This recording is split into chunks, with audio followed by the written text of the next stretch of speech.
നിന്റെ വിശ്വാസം ദൈവം പ്രാർത്ഥനാ ജീവിതത്തിൽ ഒരുപാട് പരീക്ഷിക്കും. കാരണം എന്തെന്നറിയാമോ? എപ്പോഴും കിട്ടും എന്നൊരു തോന്നൽ വന്നാൽ നിന്റെ ആശ്രയം കുറയും. കർത്താവ് എന്ത് സംഭവിച്ചാൽ ഇതിൽ ഇടപെട്ടിരിക്കും എന്ന് നീ വിശ്വസിച്ച് നിൽക്കുന്നതിനനുസരിച്ച് നിന്റെ വിശ്വാസം വളരും. എന്തിനാ കർത്താവ് ഇങ്ങനെ? കർത്താവ് ചോദിക്കുന്നതൊക്കെ തന്നാ പോരെ? എൻ്റെ ഉത്തരം ഇതാണ്.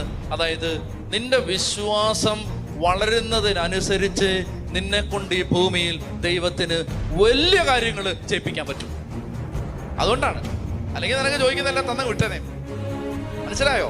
അതായത് നിന്റെ വിശ്വാസം വളരുന്നതിനനുസരിച്ച് നിന്നെ കൊണ്ട് ഇപ്പൊ ഈ ചോട്ട കാര്യങ്ങളല്ലേ ചെയ്തോണ്ടിരിക്കുന്നത്.